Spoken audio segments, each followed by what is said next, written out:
What's going on, everyone? I'm just your average, everyday, atypical Canadian nerd here to react to your average, everyday American man here to react to and learn about how to speak like a Canadian. Which brings me to a very interesting point in my journey here, where this is not just me reacting to Tyler, but this is me reacting to Darin, reacting to Tyler. It's gonna be a little meta and a little weird, and I hope it's gonna be a lot of fun. Which is the whole reason I do this, because I thought it was a funny idea when I started, and I still think it's pretty funny.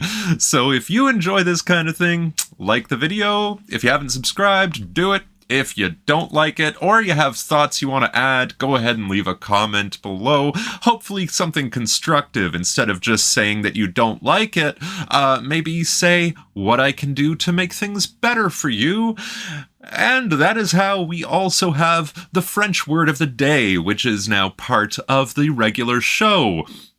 And with all that said, the French word of the day is coming up later, and who knows what it's going to be, because I figure it out as we go. Yes, because this is an improv. What can I say? I don't write a script. I don't pretend like I'm reading off a script. I just kind of react, which is like the whole deal, right? Like, this guy reacts to videos, and that's the joke. It's a live reaction to a reaction to a reaction to maybe a reaction to something that happened offline. It's hard to say, hard to understand, hard to imagine, and easy to enjoy. So with that done, let's get this picture out of the way and start this video by Darin K. I'm just a typical average American here today to learn how to speak like a Canadian, you know. Okay, just gonna get a little meta on you guys here. So I'm just a typical average Canadian, like me, here to react to American Learns How to Speak Like a Canadian video here by Tyler. I just figured I would jump into the fray and clear a little bit of this up for you just from another person's perspective. Which is kind of what I do. I just like to add context and answer his questions. And react to your reactions. Oh, and possibly a little about the Canadian accent. If there's one thing I've learned, it's that Americans and Canadians are far more similar than I ever imagined, while also having the absolute most random, strangest differences. Okay. Well, I mean, Texas, Florida, California, New York, Massachusetts.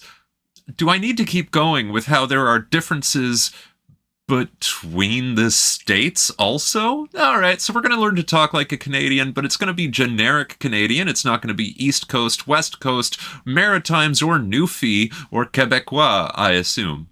Okay, yeah, you're right. There are definitely a lot of similarities, a few differences, but there's definitely a lot of, like, culturally, we consume a lot of, like, American TV, you know, so we definitely have, so we definitely pick up a lot from that.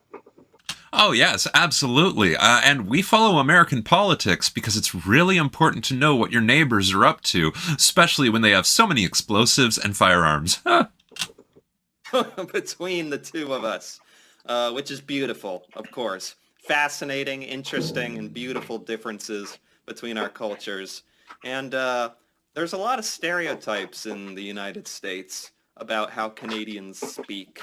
And the more I have learned about Canada and some of the, phrases, accent, if you will, and words and slang, the more I realize that a little bit of that is overblown. Yeah, how there Americans you go. think You're getting Canadians it. speak. As a matter of fact, Boom. in a lot of American cartoons and comedy, there's a whole Canadian accent that I don't think really exists at this point. And how you say. Yes, there definitely is a Canadian accent a bit, more prevalent in like the East Coast and, in Quebec, where their culture has been around there for a longer time, in the prairies, it's more of like a bit of a multiculturalism thing where it all kind of gets smoothed out by us all seeing the same, like, TV and radio and all that kind of stuff. And in fact, in Canada, well, where I'm at in Winnipeg, Manitoba, they do a lot of call centers. They have a lot of call centers here just because our accents it's hard to kind of place. It doesn't sound foreign, but it's very difficult to place. So we actually do, there's a whole bunch of them here, and essentially it's just vague enough, and it's not too odd, and it works for lots of people. Just to be clear, Winnipeg in Manitoba, the province I often forget exists, and no offense intended there, Darin. It's just like, it's a thing that happens, and hey, I don't even know what day it is most of the time, so it's really not personal. But yeah, that's the prairies, which is kind of central Canada, and kind of has an accent of its own, really. And so does Eastern Ontario versus Western Ontario versus Northern Ontario, and that's just one province. So yeah, there's a wide variety of regional accents, for sure. I guess so. Hey, a boot is not as exaggerated as I thought. That's only that's just on the TV. Parts of Canada. I don't think anybody and says other boot. Stuff like that, like saying a, it's a and all boat. sorts of things. But Lots of I was still very, very drawn to this video. This seemed very fun and interesting because I feel like there's a lot of things I probably say as an American that I don't realize is really American and a little strange to other people outside the U.S. And the exact same exists for Canada. I hate to break it to you, but there's a lot of weird stuff being said there. So There's a lot of weird stuff being said all over the world, to be fair. And a boot is exaggerated, yes, but also is heard. I assume we're going to get there later, and I'm going to keep talking about it when we get there. So I'm really interested to see what that is. So let's take a look. If the video will let me. I think if I refresh, then we can have our little how to speak like a Canadian. Hi everyone, it's me. This week I wanted to talk to you guys about some Canadian slang and phrases. Okay. We've already talked about British slang. I mean, there's tons. We could do a ton of videos on British slang. Oh, absolutely. Like, there's a region where they just rhyme words with other words, and you're expected to understand the original words that are not the words they're actually saying. It's a thing. But yeah, there's way more subsets of British slang in different areas, and it's been there longer, right? Like, there's way more, different cultures within the UK, for sure. Well, I'm not British. Subcultures, but I guess. American. I'm just as equally interested and amused by some good Canadian slang. Let's hear it. This is very interesting. We're going to hear three people talking at the same time at points, and it might be a little difficult to parse, which is why I will continue to pause when I have something to say, right up until the end, where I kind of do my own shtick of talking at the same time as Tyler, saying the same things as Tyler in a different way, which I just find funny, which is why I do it, which is why I do this, because it's laughs, right? Really difficult. Canadian slang with you instead. Now this was actually really difficult because I'm Canadian living in England. When I hear English or British slang, I get in trouble for saying either. I'm sorry. When I hear slang living in England, it automatically stands out to me because it is foreign. It's not something that I'm used to. It's not slang that we say back in Canada. It really sticks out. Much like when she says Canadianisms, get two birds stoned at once, that might cause some confusion in the UK. Absolutely. But when I was trying to come up with Canadian... Watch some panel shows. Those British panel shows are awesome. It was really difficult to pick out what is considered slang. Yes, I understand exactly what she's saying. It would almost have been much easier to have someone who is British go to Canada, or an American go to Canada, just mingle a little bit, go around, wander around and listen, and then I would easily be able to just listen to people talk in Canada and be like, that's an interesting choice of words there. Absolutely. And the easiest way to learn a language, or The most reliable way to learn a language, according to research, is immersion, or immigration rather. When you're surrounded by a language and it's the only one you can hear, you kind of pick up on it a lot faster than if you're learning it from a book or a person on the internet. Or Okay, I would say, so if you're not trying to like set somebody up so that they have to go and pick a list of words, I would suggest maybe checking out a couple shows. And what I was thinking is if you look at, Trailer Park Boys. And that's the great example where we get so many phrases that just don't exist elsewhere. Like, hey, rocket surgery, it's not rocket surgery. That is something that is said on Trailer Park Boys, but also has been said in Canada for a long time. The combination of it's not rocket science and it's not brain surgery. We just say rocket surgery, and it makes us laugh. And Letterkenny, I mean, they're a little, they've kind of tweaked it. They're kind of living it up a little bit, but there's also a bit of like self-fulfilling prophecy and that stuff, right? Absolutely. And if you're not familiar with either Trailer Park Boys or Letterkenny, look them up because they are gems. Like, so, Canadians consume that. They watch these shows and it gets picked up and it kind of like, spreads out across everybody. But if you, they're both a little over the top, but they're both, if you want to see some Canadianisms, that's where you go to check that out. True. be like, hey, that's slang, and write it down in my little secret slang notebook. But I'm guessing she was able to come up with some good stuff. Does that make sense? I ended up asking some people. I did some research. I've come up with a list here that I'm going to go through, and hopefully we can learn some new Canadian slang. So without further ado, let's go. Oh, we're just going to have so much ado between Tyler pausing, Darin pausing, and me pausing. This is just like the episode of ado. Now, the very obvious one that comes to mind is A. Yeah. We throw it on to end of pretty much any sentence. You got this one, Tyler. You figured this one out. I've become a little more familiar with A. You got it. I don't think Canadians use it as much as I think. Oh, but we do. Like, tell me about it. You betcha. Oh yeah. Oh yeah. Oh yeah. Maybe they do. This is all just what I think.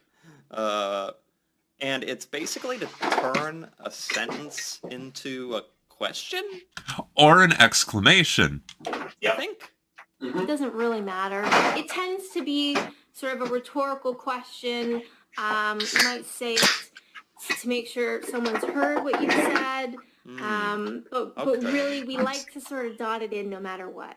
Yeah, it's like a spice or a flavoring packet or some salt. Salt, really. It makes Americans salty. Seasoning. Verbal seasoning. You sprinkle Verbal the eggs seasoning. in, That and is it's lovely. just a second. Verbal seasoning. You got to trademark that. Verbal seasoning is an awesome way to describe that or describe it in general. Yeah. Rub is similar to A in terms of it's sort of a rhetorical thing. You add it to the end of the sentence.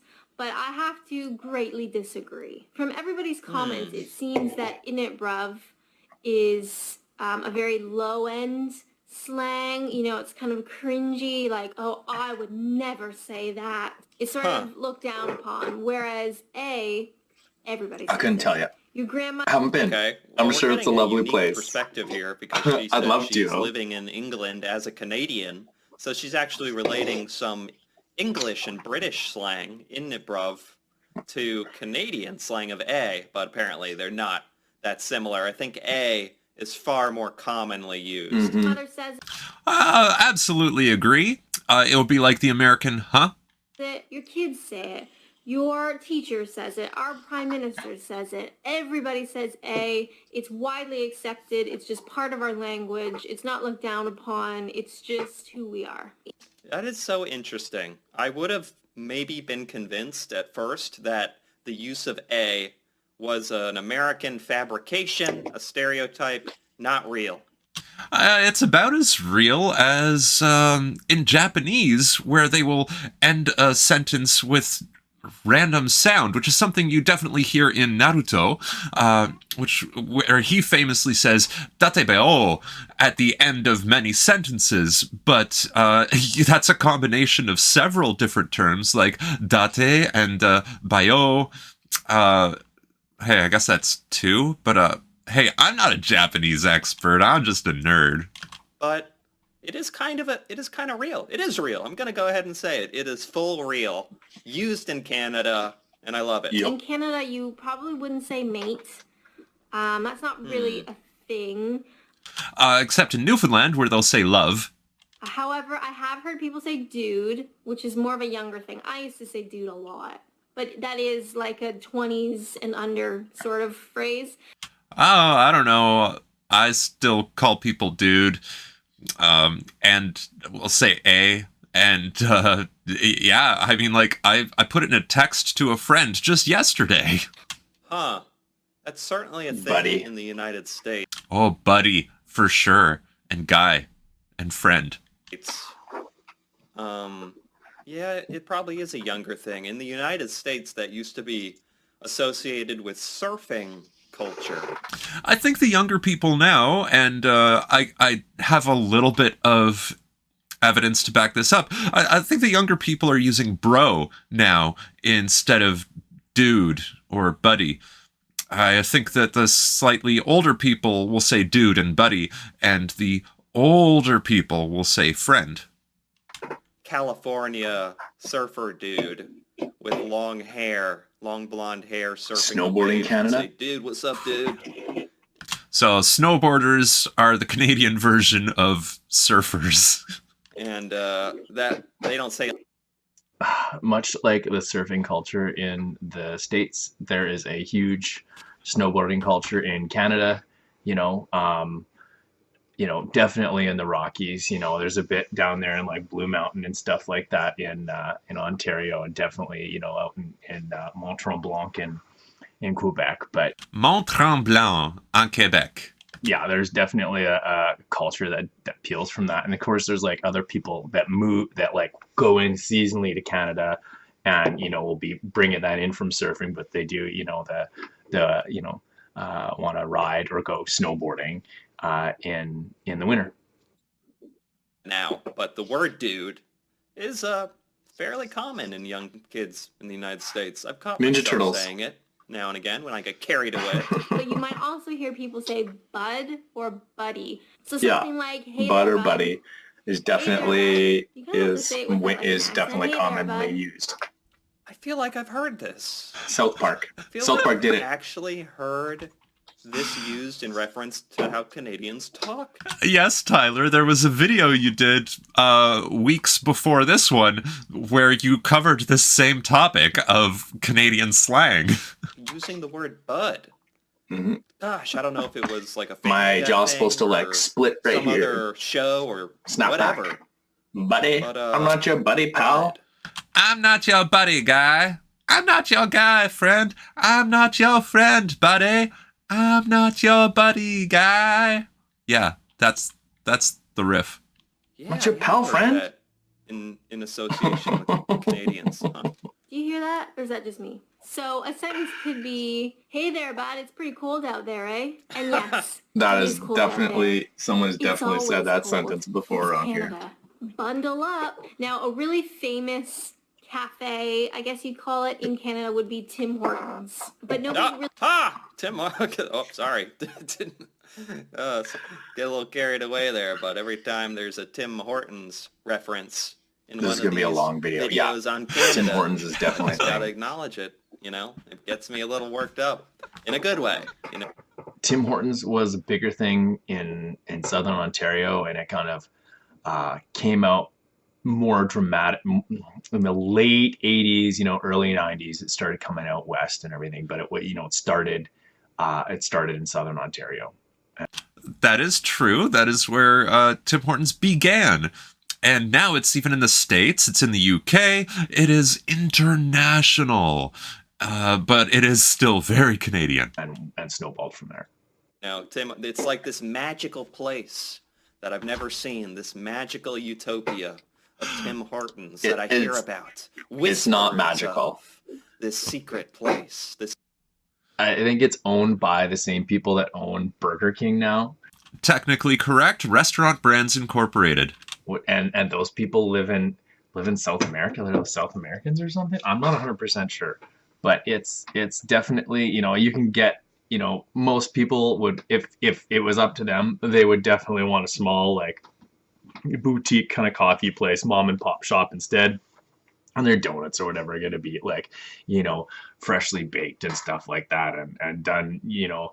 Tim Hortons donuts are actually, I think a lot of them come in like frozen, and they just kind of like throw them in the oven there at the store or something. I could be wrong. It used to be that the bakers would receive the dough and then they would shape the donuts and bake them there. But things change when corporate entities get involved. When it changed from Tim Hortons Donuts Limited, or TDL, to Restaurant Brands Incorporated, or RBI, big changes happened, including the hash brown, which changed for the worse, and then changed for the worst. But I'm there's definitely steps that have been made to like bring the quality down a little bit. So I don't know. It's not magical. But it's definitely, I guess coffee can be magical on its own, even from like, instant coffee if you're in a pinch. So yeah, maybe I retract my previous statement. Yeah, coffee's magical. And the coffee at Tim Hortons is very popular, mostly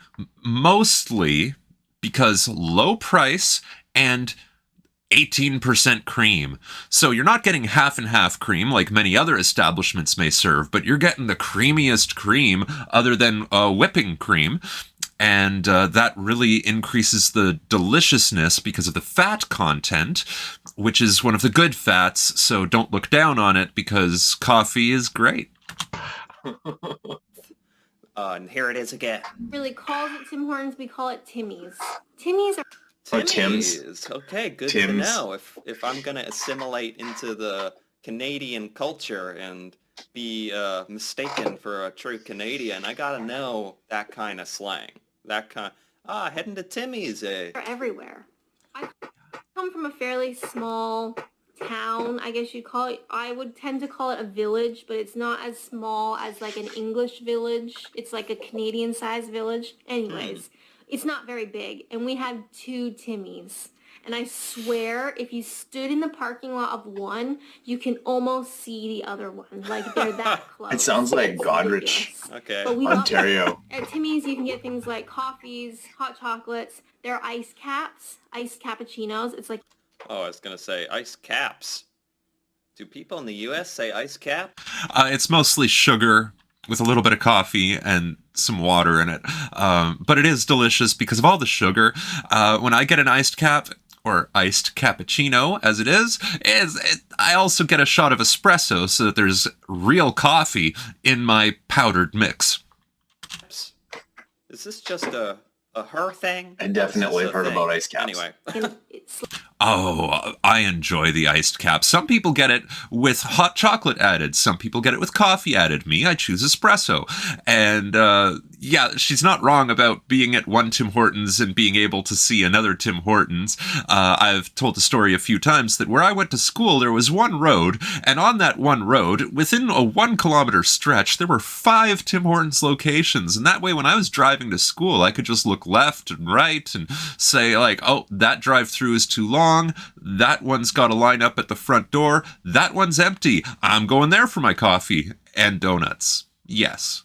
slushy are incredible. If you watched my Canadian vlog, I went to Timmy's and I got a ice. Oh, look, they have little special Tim Hortons butter. Yeah, and that looks to me like a sesame seed bun or an everything, or sesame seed bagel or an everything bagel, not even toasted, with butter on the side, 20-pack of Timbits, and a large coffee in a mug, which is meant for here rather than to go. That's kind of fun. cap. Okay, that's an iced cap. My mistake. And that is the classic iced cap with no additions to it, except maybe some cream, but probably not because it's already pretty light in color. And a sesame seed bagel, which their bagels are lovely. Just Whoa. The way she said Bagel? It's a 20-pack of Timbits. I was wrong. That's a 10-pack. It's hard to gauge size when there's no banana for comparison, right? And yes, bagel is a word that is hotly debated because some people will say a bagel, and some people will say bagel, and some people will say bagel. And yes, it's weird to hear. Bagel. No, she just mispronounced it. There's nothing different about the way you pronounce bagel. Oh, but there is. I dated someone who would only say bagel, and it drove me nuts. That's not even on her. They're going to Timmy's to get a double-double. So a double-double is a coffee with 2 creams and 2 sugars. True. Yep. Oh. 2 creams, 2 sugars, double-double. I feel like I've heard double in reference to coffee. Like maybe that's a coffee thing. Yes. It's a 2 cream, 2 sugar coffee. Not a Canadian thing, but double-double? Almost sounds like a type of hamburger or something. Or is it 2 milks and 2 sugars? Cream. If you want milk, you have to specify. Anyways, you get a double-double from Timmy's. But if you are going, get yourself an ice cap. They're wonderful. Ooh. Get yourself some Timbits. Okay, this is good stuff. Good recommendations for. Yeah, Timbits, just to be clear, are the donut holes, or munchkins, as they're referred to at Dunkin' Donuts in the United States. Basically, it's a round donut that's tiny, and you can fit it inside the hole of a donut. So the donut hole. For Timmy's. Have a bagel and just... When are you coming, Tyler? We also have a fair... Yeah, really, because this was filmed quite a long time ago, and I'm just going to give this video a like right there. Thank you, Darin. 11 months ago, and he still hasn't come to Canada for any reason. Well, if I went to the counter and was like, can I have a sesame bagel? And they were like, what are you saying, eh? And I had to be like, a bagel. Can I have a bagel? No, and they went, would just not bagel, give you okay. those slang things. Around alcohol. So a Mickey is like a smaller one. I think it's like 13 ounces. Pocket size. You can get alcohol at Tim Hortons? No, you can't. That's just a slang term we have for a beverage, which, yes, a Mickey is the one you can fit into your inner jacket pocket. Like, say you're wearing a suit. Yeah, you can tuck a Mickey in there. So a Mickey is a fair amount of slang around Here, I think I got him. Okay, I knew I missed something. We're not talking about Tim Hortons anymore. We're just talking about alcohol. I was It's like a Mickey's worth. What is this? You're getting That's a Mickey. This at Tim Hortons? Chill. Now we also have a fair amount of slang around alcohol. Okay. So a Mickey is like a smaller one. I think it's like 13 ounces would be a Mickey. Or a 2-4 is a case of 24 beers. Okay. A Mickey. That's definitely more of an Ontario thing, Southern Ontario thing, a 2-4. Never heard. Oh, interesting. Having lived in Southern Ontario for my life, I thought that was just a standard Canadianism. But it's definitely what we call a 24 case of beer. Heard that. And what's interesting, in Ontario, I don't know if it's in the other provinces, but we have a beer store called The Beer Store. That's the name of the store. It's very true. We also have the LCBO, which is the Liquor Control Board of Ontario. And those are the 2 stores where you could get alcohol for a long time. And now, lower alcohol beverages such as wine and ciders are available at grocery stores, which are licensed under the LCBO. That's actually In Manitoba, we've got the Liquor Commission, so it's actually like regulated. It's a Crown Corp that sets the price of all liquor. They don't do that in Alberta. They do have the LCBO in Ontario, and I'm not 100% sure on all the other provinces. Quebec has the SAQ, or SAQ, which is, I believe, is the Service Alcoolique Québécois. But I could be wrong, and that's just what I think. All I know is it's called the sack. But Alberta's definitely, you can get it anywhere. Actually like that. I think I know for a fact if there was a store in the United States, a chain called the beer store, I think that would do really well.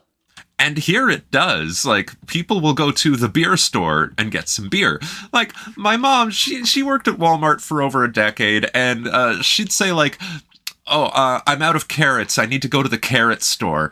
And then go to the Walmart to buy her carrots.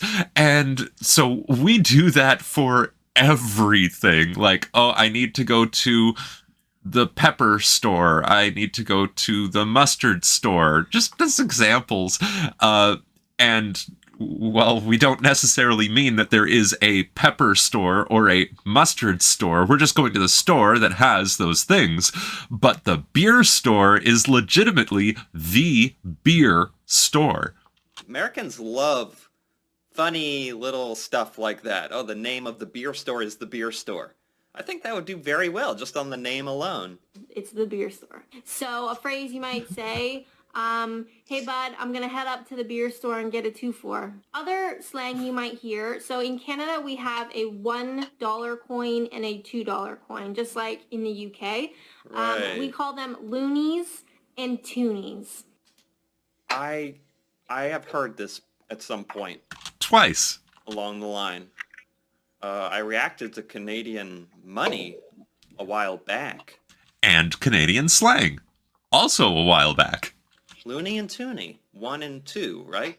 Loonies are just a gold, like a flattened pound coin, basically. They're Gold colored, not actual gold. thin, and they are called loonies quite simply because there is a loon on the front.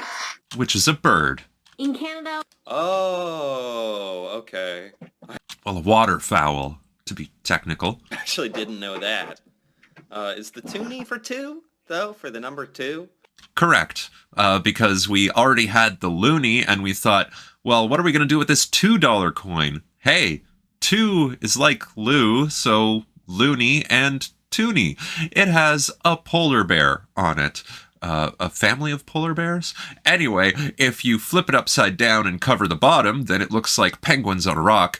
If you flip it sideways and then cover one end, it looks like a Tyrannosaurus Rex. Americans don't use coins for $1 or $2 coins. Americans don't use physical cash much at all. But when they do, it's all bills, which can be very confusing.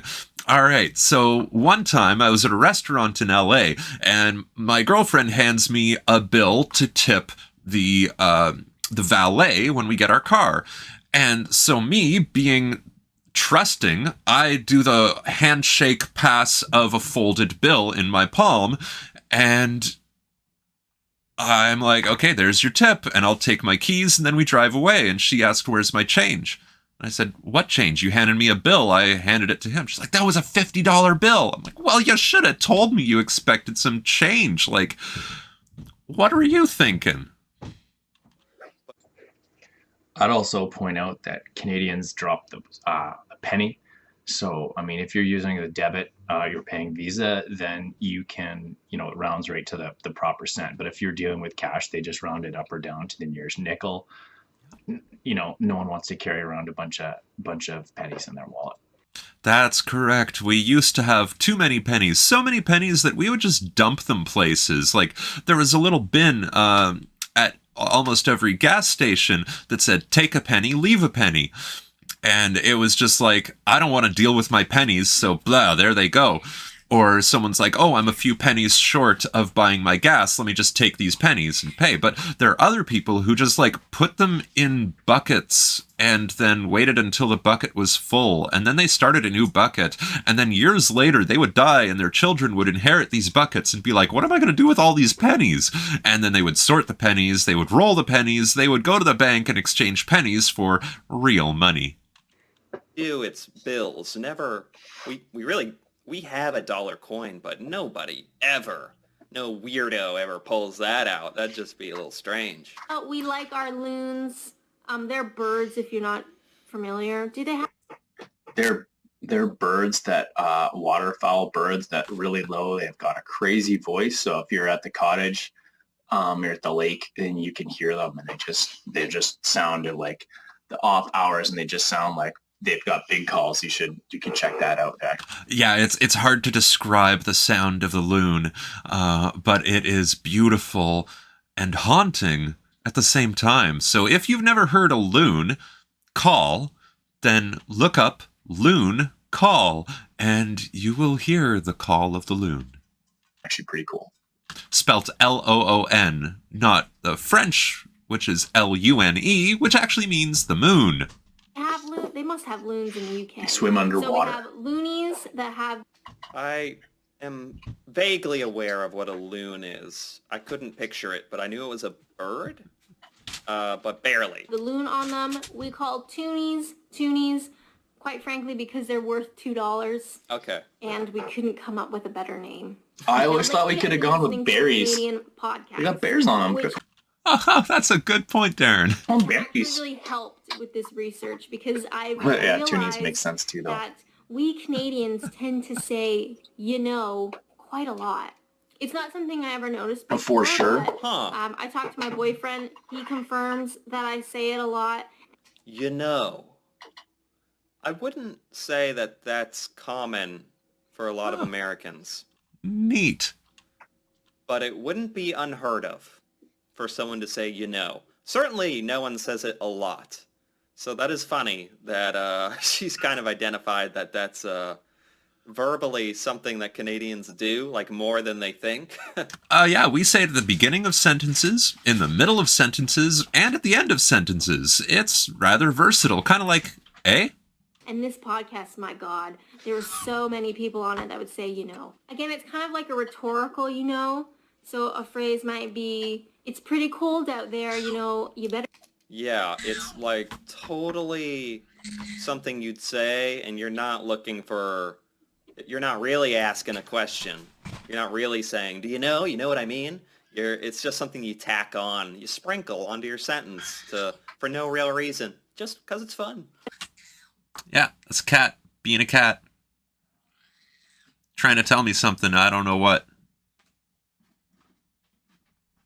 Because she doesn't communicate very clearly. She just kind of howls. Depending on where she is in the room or outside, then I might understand. She's saying like, hey, I pooped, go clean it up. Or, hey, I peed, go deal with it. Or, hey, I'm walking over this way now. Yeah, I don't know. Better bundle up. And some people, I don't know, the accent is kind of like, I have heard that, I think. That's from a Canadian somewhere at some point. I think I have heard it with that inflection, Oh, I don't know, Now, as a kid, we had a particular Canadian way of swearing. So if you didn't want to say hell, because it's a bad word, Yeah, you would H-E double say hockey sticks. H-E... Are the cottages really cheap? Or okay. What's going on here? Kid thing. Wow. Okay, Back cottages. then, a lot of people tend to have cottages up north. Yeah, okay. So we just jumped around a little bit. I don't know why. So she's taken this from a Southern Ontario perspective. I've lived in 4 provinces. So how they definitely have them in Quebec. I've been to a couple, or at least one Quebec cottage. In Southern Ontario, they've got like in the Muskoka area and along the Bruce Peninsula, and there's definitely lakes in there too. But Muskoka country is definitely huge. But Algonquin, and we've got the Kawartha Lakes. Absolutely, a lot of water. when you start getting into northwestern Ontario, there's a huge section like right up north of the Great Lakes, and then when you start going west, and they call their cottages camps. So they'll say it's their camp. Camp they'll have their house or whatever. It's like a Thunder Bay or a Wawa or whatever, but they'll have a camp, and that's like out there. Also, that's where you start getting into like res country, like reservations, which you call them reses, and That's First Nations reservations, just to be clear. yeah, there's definitely a lot of them out there, and essentially it's so those sections of land where Native peoples have been set aside land at some point with different treaties and stuff, and so they have various rights and claims to those pieces of property. They are autonomous, and more autonomous than the Chinese version of autonomy, which is a lie. No, on our reservations, they have their own police, they have their own rules, they have their own laws, and so a lot of people will go to the reservations to buy inexpensive tobacco or gasoline because they're not subject to all the same taxes and regulations. And various forms of self-government. They're definitely there. Not just for millionaires, like regular people have cottages. Yeah, lots of. Yeah, see how this works is since there's so much land and there's so much space, so there's nobody there. There's lots of areas that have lots of lakes in it. And Manitoba is not like a land of 100,000 lakes. Like there's 100,000 lakes just in Manitoba, and if you think that there's there's 1.2 or 3 million people in the whole province, it's not hard to imagine, because some of these lakes are enormous, right? Like Lake of the Woods, like Lake Winnipeg, like Manitoba, you can see those things from space, no problem. And it's just a great way to get out of town. Like usually they're about 3 hours, on the far end from where people live. You want to be able to go there on the weekends and stuff, right? So in different areas of the country, you can have cottages or camps or go to the lake, like in Manitoba, there's the Whiteshell area. There's lots up on Lake Winnipeg as well too, and on Saskatchewan as well. Tons of beautiful lakes out there. And then as you start getting into Alberta, there's less lakes, and so what a lot of people like doing out there is if you're from Calgary or the area, you go wheeling, right? Or you spend time in the mountains, you go and enjoy. You can go to those alpine lakes, but they're small and that you got to work really hard to get up to them, right? So, and then out in BC, the whole place is just magical. So you don't have to, I don't know if you have cottages as well too, but because you just need to go out your back door pretty much. Depending on where you live. But yes, the rest of what he said, very accurate. When I was growing up, my family had a cottage on what's known as Lake Cashebog, spelt with a K. And there were lots of homes on Cashebog. And yeah, it was about 3 hours away from where I lived in Ottawa. It was about 3 hours away from where my German grandparents lived in Scarborough. It was about the halfway point, so we would meet there every summer, multiple times per summer, every summer for many summers. There, I said it right. Yeah. Ian's rich, or are the cottages really cheap? Real estate is a big deal in Canada right now. Yeah, so a lot of these cottages were purchased back when housing was affordable. You could have one house and still make enough money to buy another house somewhere else. And these days, it is completely unaffordable. So young folk are not buying cottages like they used to. Owned a second It's place, not cheap. Any real estate, a cottage, whatever it technically comprises. They're great though. I love going to the cottage. Cabin? Is it small? I invite myself over to my friends' places and couch surf. You're doing good in life. If you can get out there, everyone's out for a good time. Your family and job, and then you got your little cottage getaway. That's special. In the winter, a lot of cottages too will have like winter roads. So like instead of having to, being able to, have to take your boat out to get to the cottage, they'll have winter roads, and you're actually going to drive over those winter roads. Actually, I've got footage. Hey, I'm going to put some footage in right now. So essentially you can see. So there's a lake. So this is, I believe, on the prairies where it really gets cold enough and the lakes are big enough that you go ahead and drive on the frozen lake. Where I had a cottage, the cottage was closed for the winter because the water wasn't flowing. There's a cottage, and we've got the footage of people ice fishing and being out on the lake. And I guess even in this clip too, I can show, it's right next to a reservation, Shoal Lake 40, where Winnipeg gets all its water. It's exceptional in the United States. Most people don't have that. So you might be saying you're going to go up to cottage country.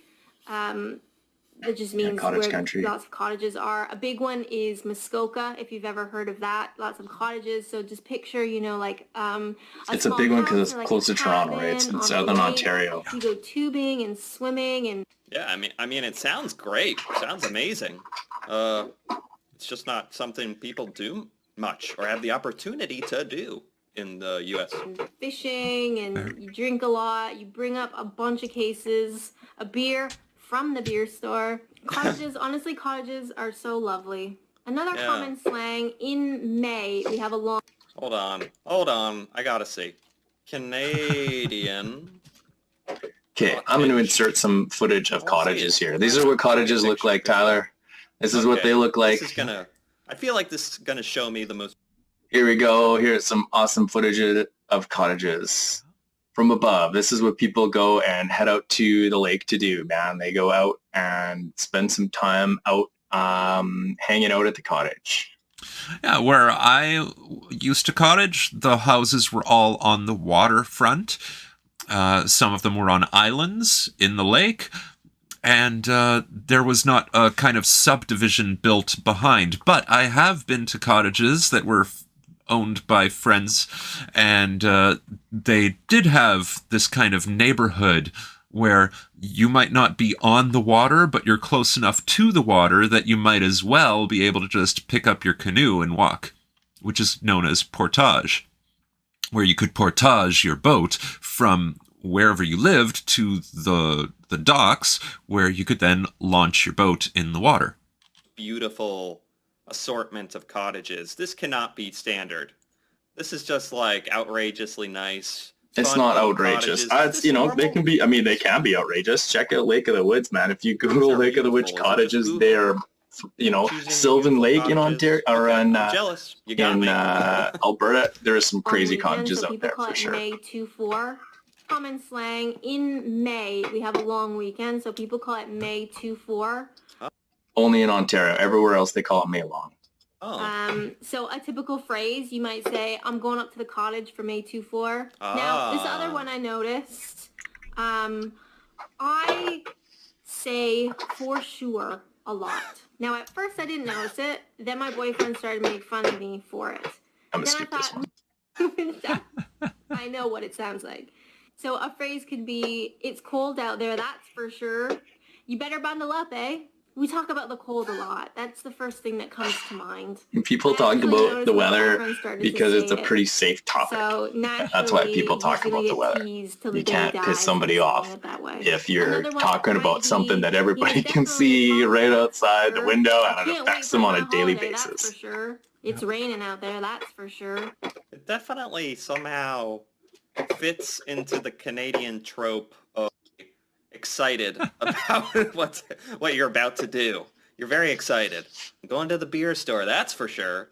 Like, okay, you're sure about it. Yeah, people drink. It's There's gonna lots of happen. beer drinkers. I would also add to the lexicon Molson Muscle. Now, Molson is like one of the big Canadian or formerly Canadian beer manufacturers, and Molson Muscle is not referring to your guns as much as your arms, right? Or your guns. It's referring to your gut. So if you have a big Molson Muscle, that's just like a good way of saying I'm fat because I drink a lot. Also known as a beer belly.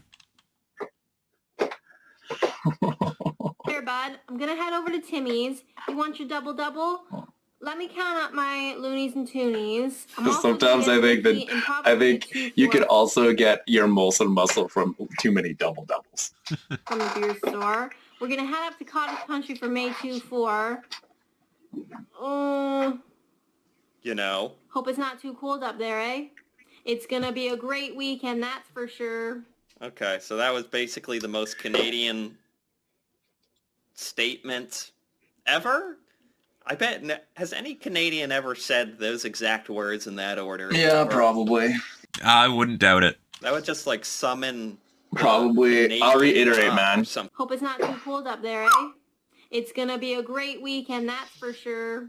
Okay, so that was basically the most Canadian statement ever? I bet, has any Canadian ever said those exact words in that order ever? That would just like summon the Canadian God or something onto Earth if someone were to say that many Canadian things in a row. Goodness. Um, well, I've heard it. What can I say? It didn't summon any sort of demon or god or anything like that. If anything, it just summoned a lot of interest, being like, oh, while you're off to the Timmies, can you get me a 12?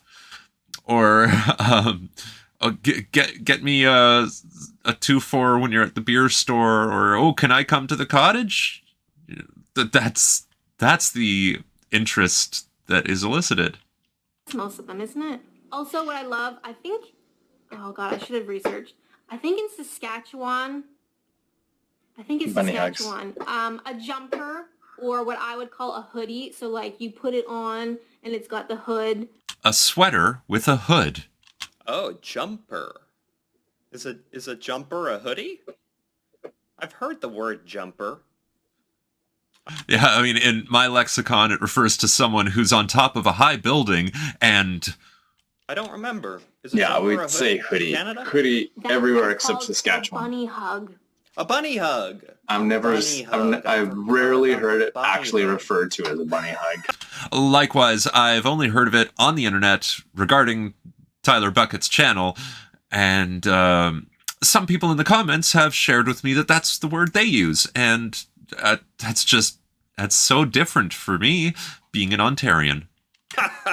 It almost Don't really spend a lot of sounds time in made up. Saskatchewan. That sounds like a made-up thing. Like, I don't believe that there's a bunch of Canadians running around talking about bunny hugs and wearing No. bunny hugs. It's They're not. very There's not. silly 2 words, but that's okay. Like, Apparently there are, and they're isolated to specific regions in central Canada. it's fun too, though. How cute. Learning how to spell Saskatchewan as a kid was like the bane of my existence. We said that in Ontario, but we don't. Oh, Obviously, okay. Canada Okay, so only certain parts of Canada, bunny hug. is a huge Yeah. country. So while we do speak a similar English across the board, a similar accent across the board, we do have bits and pieces that we don't say in other places. So those are the Right. first ones that came to mind. There's also the fact that a lot of Canadians are first generation Canadians. So, I mean, they're just even struggling to get the language down pat too, So, As in, we have a high amount of emigration into our country. And that's how we recently reached 40 million inhabitants, which is not a lot considering the space that we have.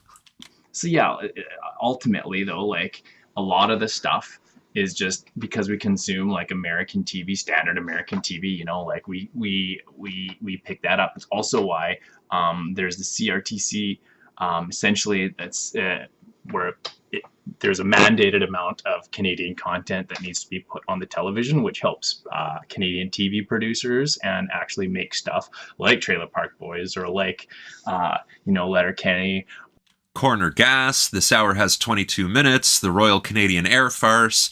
Absolutely. Or, like Corner Gas and stuff like that, and they get grants.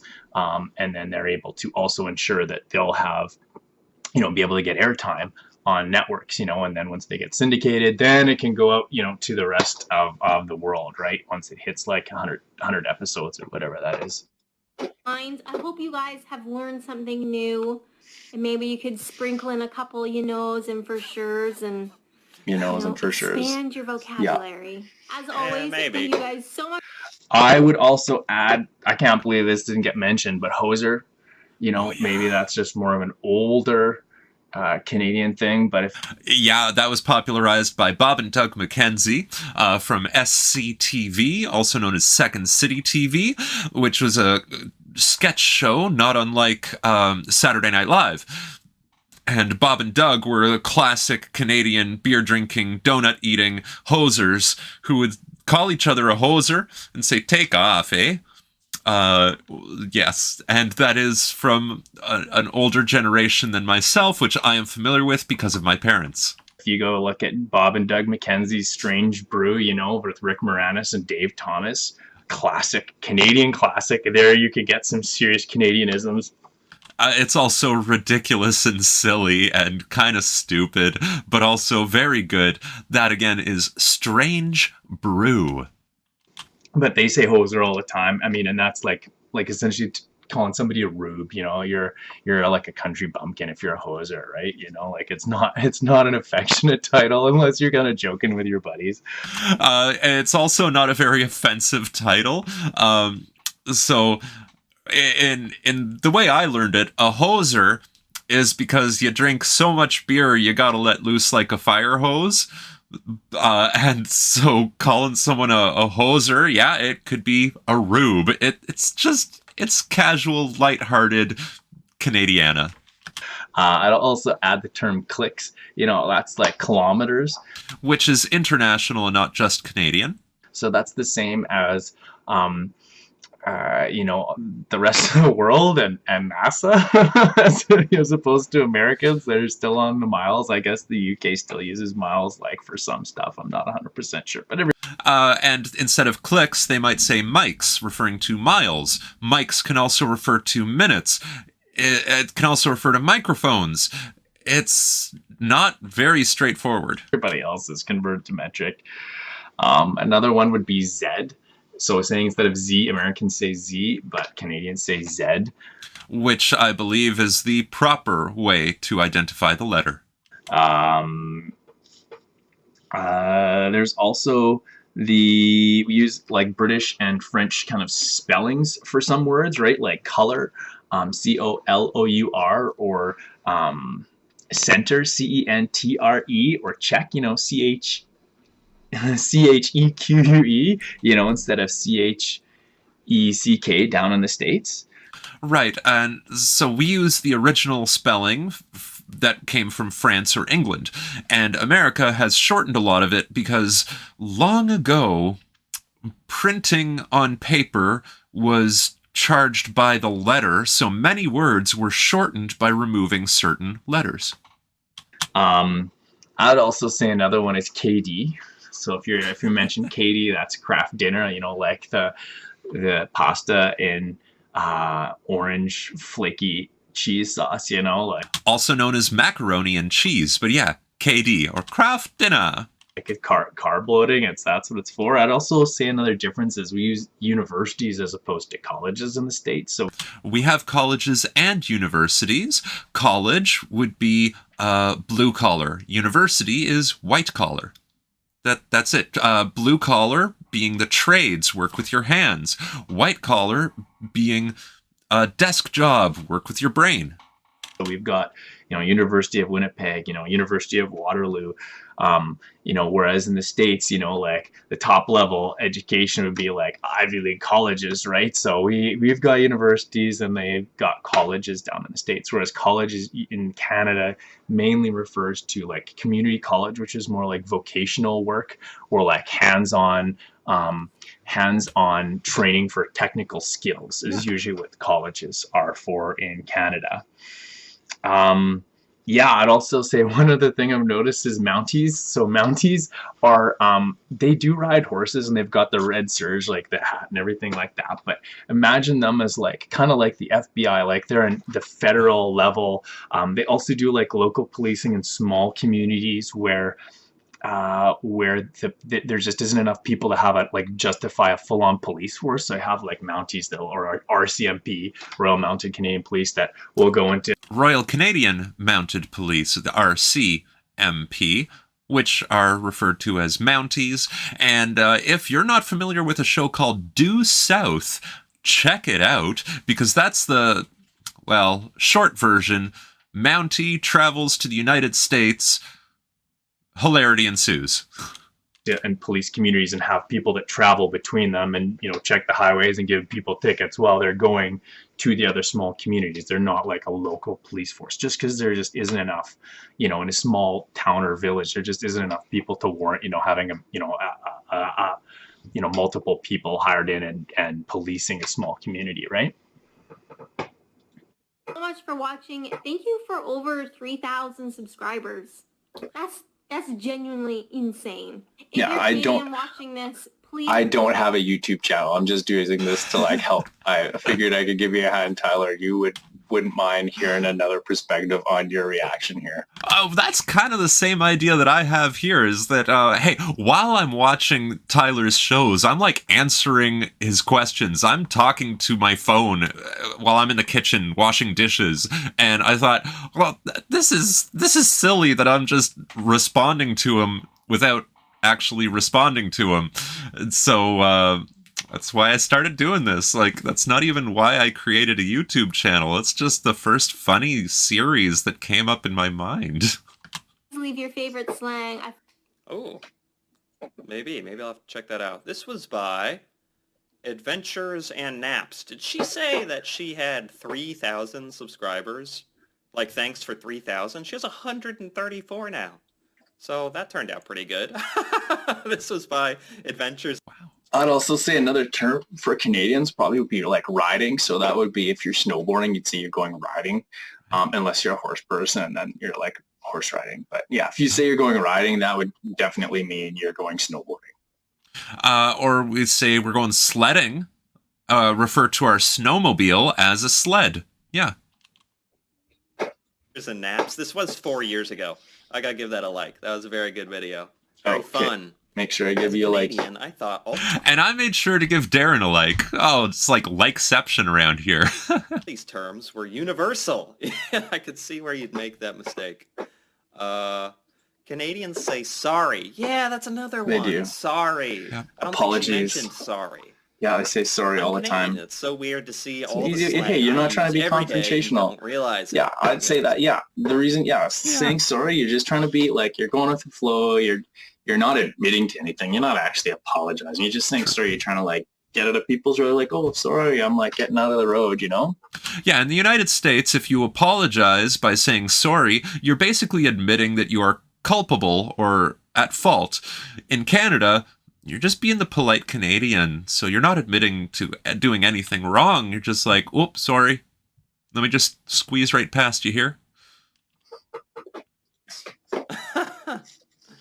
So That's a lot of it. people saying that these are very accurate. All right, so this is going to bring me to about, or aboot.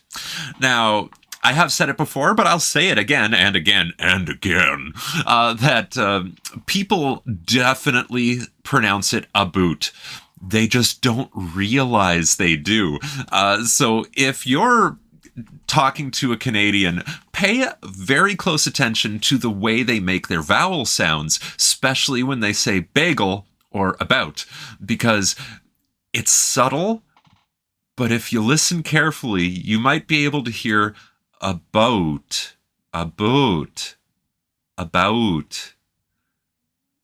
Now, I can't do it properly because I always say about, but I have heard it. I have definitely heard it where people have said a boot, but they didn't realize they said a boot. And if I tell them that they just said a boot, they'll be like, no, I didn't. It's a thing. Yeah, for the most part. Anything else? You forgot. I'm just gonna squeeze past you. Oh, I'm just going to squeeze right past you there, bud. Yeah, and that's a polite way of saying, excuse me, I need to get through here. That's Every true. Canadian in every Yeah. grocery store Yeah. ever. Okay. I'm just gonna squeeze past you here. Okay, this was good. This was fun. There were plenty of stuff in this that I had never heard of, not aware of. And there's a lot that he heard of before, but just plain forgot. I thought I was really getting a grip on how Canadians speak, the phrases, You're getting there, Tyler. slang terms. Yeah, sorry, bud. You got to actually come here to Canada to really get it, eh? You're slowly becoming an official Canadian here. You're learning all the details. You're checking. You're at least interested, which is what most Americans probably wouldn't be delving. Most Americans definitely do not delve this deep into Canadian culture. That's for sure. True. So hey man, thanks. That's awesome. Yeah, right on, buddy. The differences between the U.S. and Canadian speech, but there's still quite a few that I was not aware of. Most were quite amusing, quite fun. I enjoy these. Nothing in here was like vulgar and horrible or anything like a lot of the terms that the young U.S. kids are using these days. But this was very wholesome, very nice stuff. And as Canadians, we try to be wholesome and nice and polite and kind and generous. And it doesn't always work out that way, but we try. If you thought this video was wholesome and nice as well, feel free to give it a like or leave a comment. And if you're interested in more videos like this, me reacting Sure, man. Keep me coming. Canada, Anyway, thank you very much. Culture, Darin things in reacted Canada to I've Tyler never seen like this is a before, one-shot deal, feel but go free to ahead and... subscribe for more. And until then, thanks for watching. Oh, yes. Thank you very much for watching. This was weird. This was fun. I hope you enjoyed it even a little bit as much as I did, and I seriously enjoyed this. Darin, thank you for letting me know that you did this, because this wouldn't have happened without your comment, which is why I encourage everyone to leave comments, because I read them. Even if I don't respond to them, give them a thumbs up, give them a heart, there's just a lot, and I don't always have the time or the energy or the feeling to go ahead and do that. But, hey, I read every comment, and I act on many of them. So thank you for joining me. I guess that brings me to the French word of the day. And it's hard to think of the word that we're going to choose today, so I'm going to fall back to about. And about, or about, in French would be à propos. À propos. 2 words. It means, what? Regarding. But it means about. It means, it means about. It's apropos. There we go. Which could also be proper. It's weird. But, language can be weird. Think of there, and there, for example. And I understand that's why English is one of the more confusing languages to learn. French has a lot of rules, but it sticks to those rules. So I guess that's something. Anyway, that's it for me for now. Y'all just keep being awesome. Bye. Science, spirit, life. Nerd Pumpkin.